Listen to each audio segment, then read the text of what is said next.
And we're back here at Suburban Lanes with the results of Game 2, Bill. And we want to remind the folks that we're brought to you in part by Adam Weisner and Advanced Fiber Technology, Mark Osborne at E-Crane International and Galleon, Dave and Judy Hedrick at V-Dry Basement Waterproofing, and Isaac King and Dylan Watt at Advanced Fiber Technology.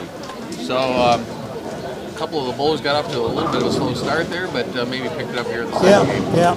Well, on lanes 1 and 2, Joe Metz had a 193 the second game, so he did improve some, but his total is 341 for the 2 games against Nathan Munt's 226 for a 453. So that Joe's down 100 pins.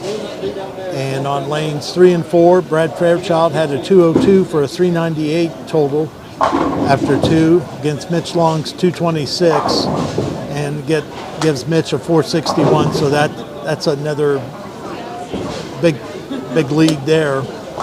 On lanes 5 and 6, Brock Likens had a 206, which gives him a 439 for 2-game total against Joe Powers' 278. Gives Joe a 490 total, so up by 60 pins right now. On lanes 7 and 8, Charles Yancey had a 217, which gives him a 443 total after 2. Against Sean Ridgway, he had a 231, so he has a 454. So, close match there. On lanes 9 and 10, Braden Bruner had a 225 to give him a 472 total against Todd Spurlock's 234. That's a 447, so Todd came back in good shape there for a second match.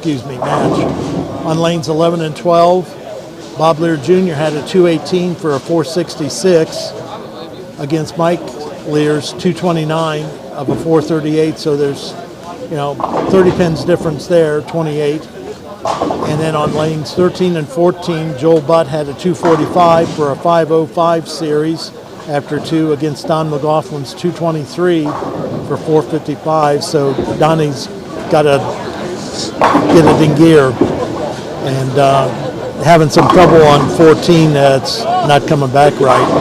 On lanes 15 and 16, Dave Schock woke up from his 189 to have a 289, so he got a Century Award there. Makes it a 473 total against Jacob Derry's 235, and gives Jacob a 438 series. So Dave woke up and started bowling. Yeah. So. And the good thing about this is, since it's double elimination, worst thing that happens, you go in the loser's bracket. Then you have to continue bowling. So you just have to bowl some more games to be able to hopefully make it to the finals. Yeah. Somebody out of the loser's bracket will make it to the finals. Yes, you just have to keep bowling. Yeah. That's it. So anyhow, we'll be back. There's some of them that are just finishing up the 3rd game right now, and about half of them are about halfway through. Yeah, it's moving along pretty well today. Yes. It takes roughly about 20 minutes. To bowl game, roughly. Right? Yeah, unless they start throwing a string of strikes, and then it doesn't take very long. Speeds them up. Yeah. There you go. Definitely. So. All right. Well, Bill, we'll be back with the results of Game 3. We want to remind the folks that we're brought to you in part by Martin Bernhardt at Mike's Roofing, Jason and Justin McCullen at Crossroads Candles and Cooper's Mill, Jose Mata at Pepe's Mexican Grill, Marion Road in Bucyrus, Kingston Residence in Marion, and Dwayne Watts at the Watts House of Insurance. We'll be back with the results of Game 3 in the next segment.